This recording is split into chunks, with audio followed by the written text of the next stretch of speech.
Bonjour, c'est Dominique. Alors voilà, je vais vous montrer tout terminé, ce que ça donne. Finalement, je suis bien contente. Alors comme vous voyez, les cartes sont en alternance, un peu comme ceci, un peu n'importe quoi, puis c'est correct. Pourvu qu'on n'ait pas peu de distance entre chaque carte, puis on se retrouve avec une grande distance en bas. Alors, même que celle-là aurait pu être un petit peu plus haute, on voit qu'il y a plus de distance que les autres, mais ça va. Alors, les cartes s'ouvrent comme ceci, elles sont toutes aimantées. Voilà. Tout simplement. Alors, j'espère que j'ai pas été trop ambiguë, là. Après la partie A d'hier, ben là, je savais pas trop pour les aimants. Je dis, bon, je vais revenir de toute façon. Je vais revenir avec ma solution. Alors, allez toujours voir, quand vous voyez A, c'est qu'il y a un B qui s'en vient. Alors, allez toujours voir. Habituellement, ils sont publiés la même journée, à moins d'exception, quand c'est trop long. Mais bon, alors, si vous voyez A, allez voir B, bien important, parce que parfois, il y a des rectifications, des explications mieux expliquées, finalement. Alors, voilà. Là, je suis rendue ici. Alors là, j'ai une interaction encore avec Cascade. Alors, j'ai choisi un papier de fond que j'ai coupé encore ici avec 1 mm, minimum 1 mm, parce que, mais ici, j'ai pas tout à fait, parce que ce qui arrive, c'est qu'on va mettre des cartes autour. Alors, on a besoin d'avoir un minimum de 1 mm. Ici, je vois que j'ai un petit peu trop. Je vais aller en enlever un peu. Là. Je vais prendre une petite seconde pour ça. Puis, c'est peut-être pas tout à fait droit. Je vais enlever 1 mm ici. Je trouve que c'est un peu juste. Alors, il faut avoir au moins 1 mm tout le tour, parce qu'on va mettre des cartes qui vont être finalement collées derrière ici. Alors, vous excuserez, il y a du bruit, c'est qu'il y a de la construction, la rue derrière, plus loin ici, là, sur le coin. Et puis, je veux vraiment avancer, alors je ne crois pas que ça nous dérange tellement, alors je veux vraiment continuer. Alors là, j'ai choisi une carte encore ici, alors je vais l'ancrer, j'ai oublié de l'ancrer. Et puis, on va couper encore ici, comme toujours, comme on a fait depuis le début du projet. Alors, j'ai coupé 4 papiers de base, du format de ma petite carte, plus une petite bordure tout le tour. Vous décidez ce que vous voulez avoir comme bordure. Plus l'espace pour une couture. Alors ici, moi, je me trouve à avoir environ 3 mm tout le tour, comme ceci. Alors, j'ai fait une marque ici, 3 mm. C'est là que je vais faire mon pli. Et puis, il me reste une couture. Et puis, j'en fais 4 encore. Là, il y avait quelque chose, je me demandais si je ne devrais pas faire une autre. Peut-être que je vais faire quelque chose à l'intérieur après. Je vais voir. Peut-être que ça sera partie B. Alors là, je vais tracer mes lignes de pliure.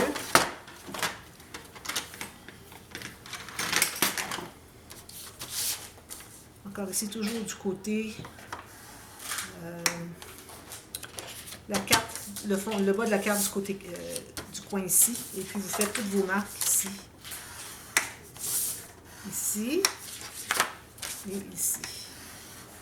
Alors, j'ai mes 4 cartes. Puis, encore ici, on n'a pas besoin de gousset. Juste un pli. Puis, on va c'est pas nécessaire de les biseauter parce qu'on ne les collera pas exactement sur le coin. Alors, on va tout plier ça.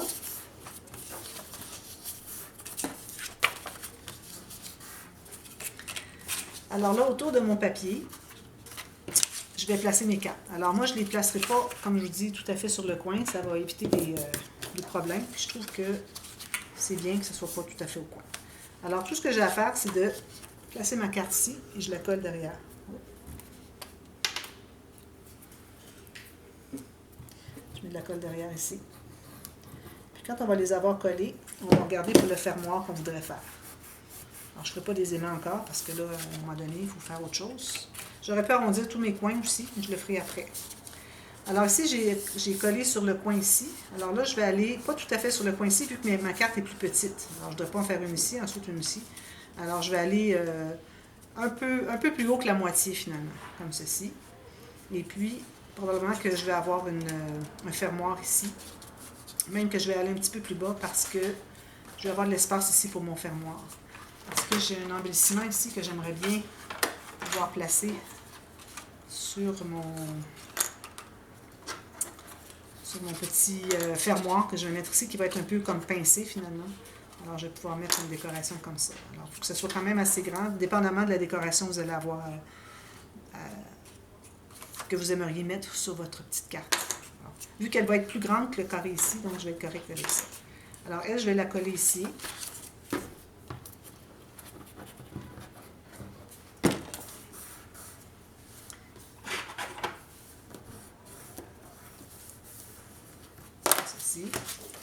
prochaine, alors là, je vais la mettre ici.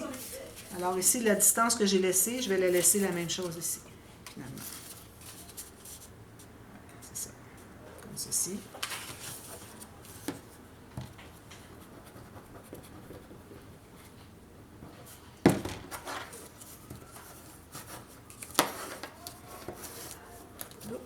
Bien sur le côté. Ceci. Et puis la dernière, idéalement, la même chose que ce que j'ai ici, la même chose ici. Alors je peux le mesurer. Idéalement, pour le mesurer, c'est encore mieux.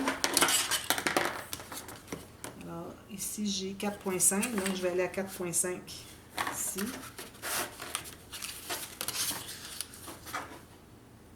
4,5. Je vais aller plus bas.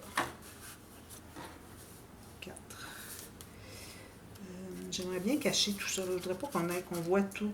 Alors, je pense que je vais aller un peu plus bas que mon 4,5. Question de cacher toutes les autres ici. Alors, je pense que je vais aller même comme ceci. Je vais faire un design différent. Voilà. Comme ceci. Bien au fond. Parfait.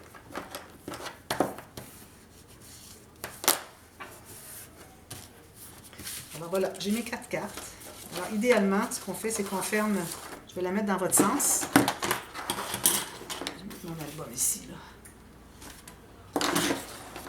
Alors, on commence à fermer celle de droite, ensuite celle d'en bas, celle de gauche et celle du dessus. Alors quand vous allez avoir quelque chose ici, il va pincer tout ça ensemble. Pourvu qu'il pince la dernière et la première. Les autres se contiennent à l'intérieur, il n'y a pas de problème. Alors là, moi, je vais prendre un petit bout de papier. Ça, c'est trop mince. Alors, je vous conseille de prendre quelque chose d'assez rigide. Je vais aller dans mes chutes ici. Alors, je vais me prendre un morceau. Moi, je vais faire quelque chose de... Je voudrais faire quelque chose d'un petit peu différent. Alors là, je vais essayer de designer quelque chose. Si je ne réussis pas, je vais le faire hors ligne, puis je vous reviens partie B pour vous le montrer. Alors là, je me suis taillé, je me suis marqué un petit carré. OK? Qui va dépasser d'environ, alors si je garde ici 2 ou 3 mm, c'est ici, pour que ça se contienne dans la page. Alors je dépasse environ un bon centimètre et demi, et puis ici un petit peu plus long, parce que je voudrais que ça soit rectangulaire. Alors je vais couper.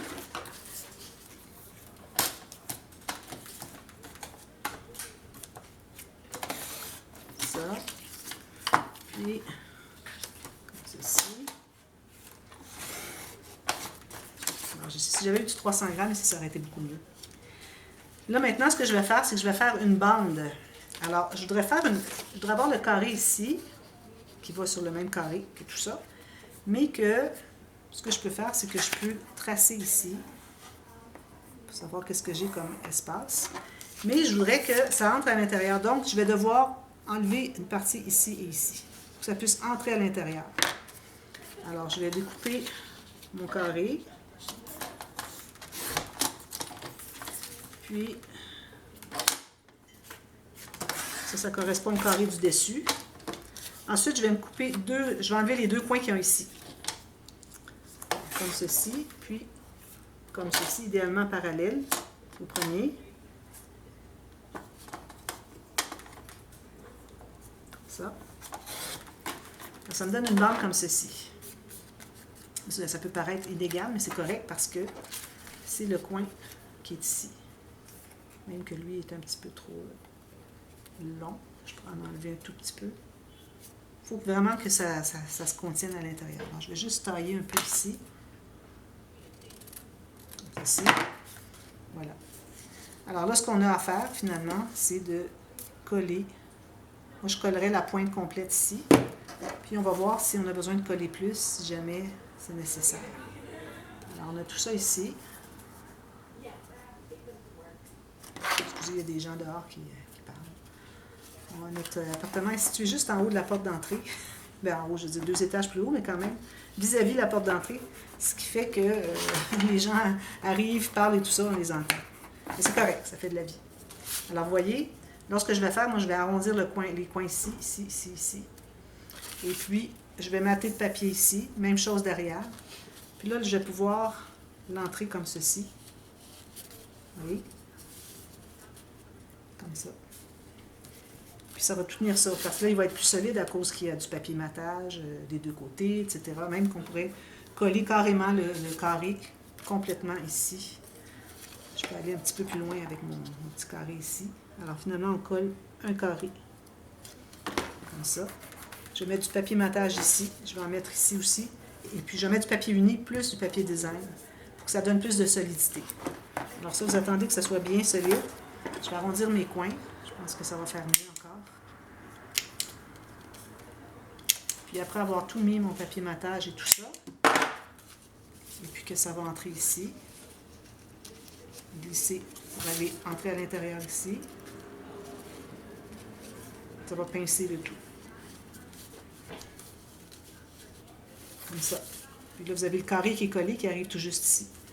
Alors, papier design ici, puis je vais avoir ce petit embellissement de Noël. Je vais sûrement ajouter des petites perles ou quelque chose qui va aller dessus ici.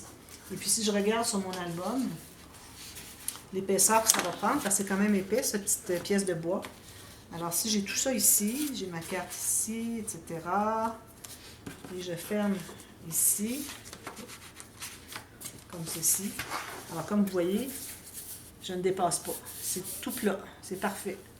C'est certain qu'il me reste encore à mater ici, mais ça va être juste du papier matage normal. Ici, j'avais pensé l'enlever carrément. Je trouve que ça va faire trop. Je vais voir. Parce que si je ferme les deux ensemble, regardez, j'ai tout cet espace-là. Alors finalement, je vais pouvoir le garder ici. Alors je vais arrondir les coins, puis je vais le garder pour faire des espaces photos, etc. Le journaling. Alors voilà, c'était tout simplement ça notre interaction d'aujourd'hui. Très simple à comparer à la dernière où est-ce que j'avais eu des petits problèmes avec les aimants. Alors je reviens avec tout ça terminé. Et puis ici, si vous avez du papier plus épais, ce serait peut-être bien de le prendre. J'aurais pu regarder, mais je n'ai pas apporté avec moi le papier 300 grammes dans le blanc. Alors j'ai celui-là. Je vais en acheter à la boutique éventuellement, là, où est-ce que je vais acheter mon papier. Mais pour tout de suite, je pense que je vais rester avec celui-là. Alors voilà, alors je reviens avec tout ça terminé. Ensuite, on va tout terminer ici. Question d'avoir tout réglé ce côté finalement de notre folio. Il reste ici aussi à faire. Alors je vais vous revenir avec des... peut-être que j'en ferai un avec vous, puis vous en faites deux. Vous pouvez les faire à peu près identiques. Et puis ça va vous donner un beau coup d'œil. Parce qu'il faut penser au coup d'œil quand on ouvre nos pages aussi. Et lui, il est avant. Alors, il ne sera pas ouvert en même temps que lui. Lui, il va être caché comme ceci. Il faut penser aussi l'ordre, hein, quand on ouvre les rabats et tout ça. Comment est-ce que ça va s'ouvrir. Alors, je reviens avec ça. Ça va être des espaces photos et puis des incrustations. Ici, c'est certain. Ici, même chose. Et puis, peut-être que je mettrai un espace journaling ici. Et puis, je vais vous le montrer. Puis, vous pourrez refaire la même chose de l'autre côté. Finalement, je n'ai pas besoin de faire de tuto pour ça. Tout simplement. Et puis, ensuite, on va entamer la deuxième section. Alors voilà, alors je vous reviens avec ça demain. Merci, bye bye.